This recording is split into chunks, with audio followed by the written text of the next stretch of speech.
My wife and I run Project Find Your Fire, which is a business centered on personal growth and development and unbecoming who we became and rebecoming who we should have become.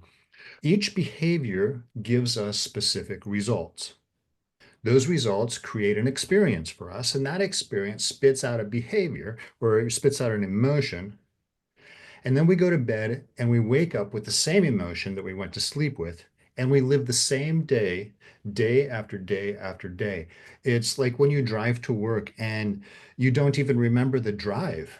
We've all done that, but that's the basis of survival mode. 95% of our thoughts are recycled from yesterday.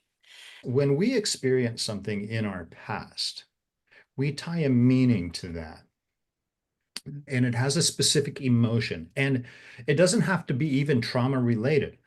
When we are sensing something, bringing in something through our senses that reminds us of that emotion, of that moment, we will immediately be taken back to that moment. Now, research shows that almost 90% of all of our triggers are positive, but we don't recognize those. That traumatic moment then is going to become part of our future at some point. We as humans have to give meaning to things. That's how we process what happens in our life. The moment in the past is just a moment on your timeline. We can't change that. That's always going to be a moment on your timeline, whatever it is, good, positive, neutral, whatever.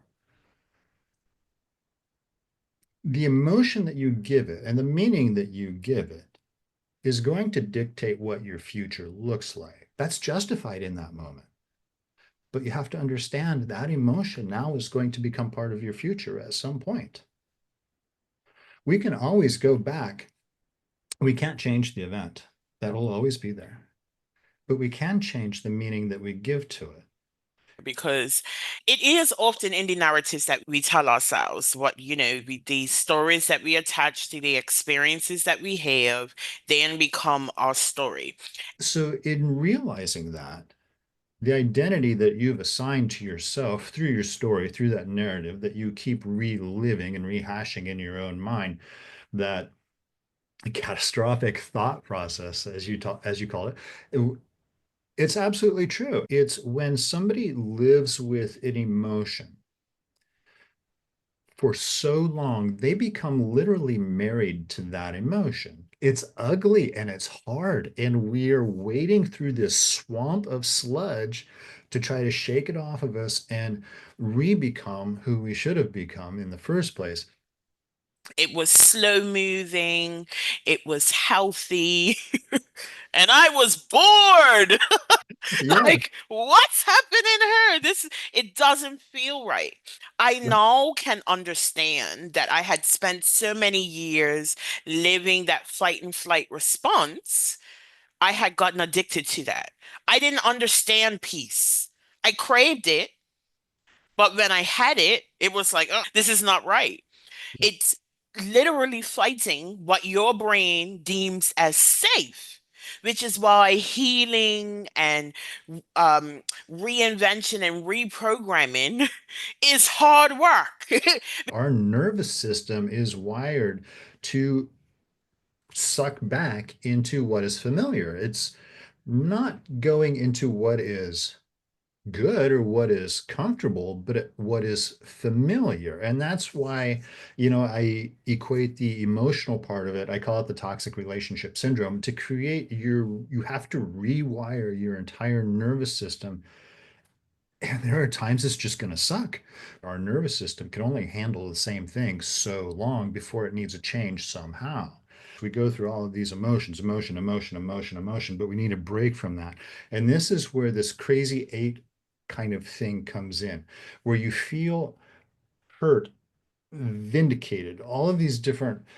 What I've discovered is, and what the research shows, is that it is more beneficial emotionally to decrease your negative thoughts instead of increasing your positive thoughts.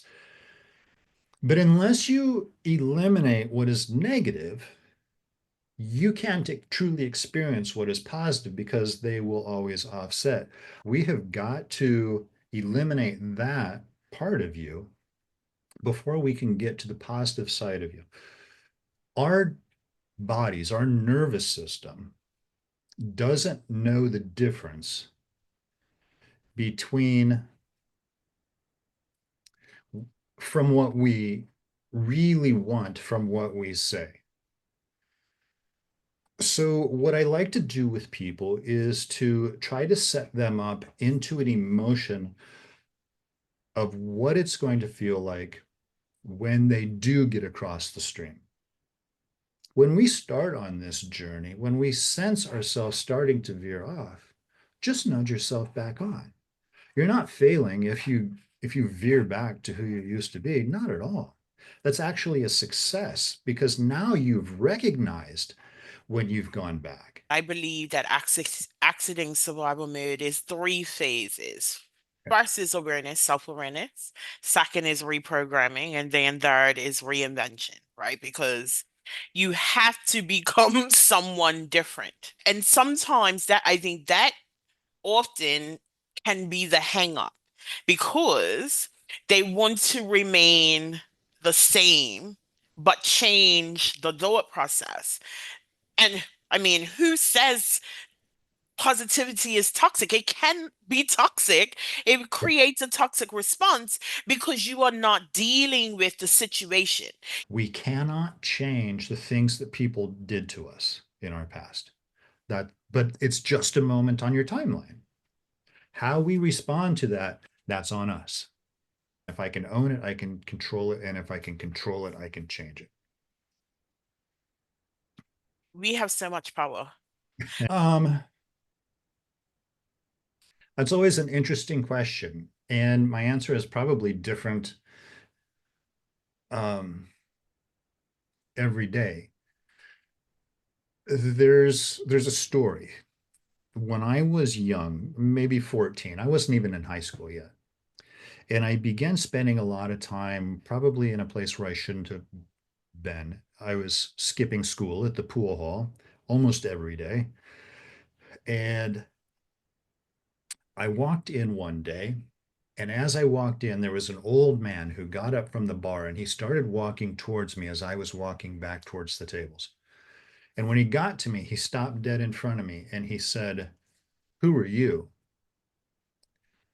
And I said, "I'm just this little punk." And I said, "Well, I'm Kelly." And he looked at me for what seemed like forever. And then he said this to me. He said, "No, you're not. And the sooner you figure that out, the better off you'll be." We have to reinvent ourselves constantly. That's the human condition. But the sooner you figure it out, the better off you'll be because now you can move forward with your life. You were not built to break, but you damn sure were not built just to survive. Disrupt the cycle, reclaim your life, and thrive on your own terms.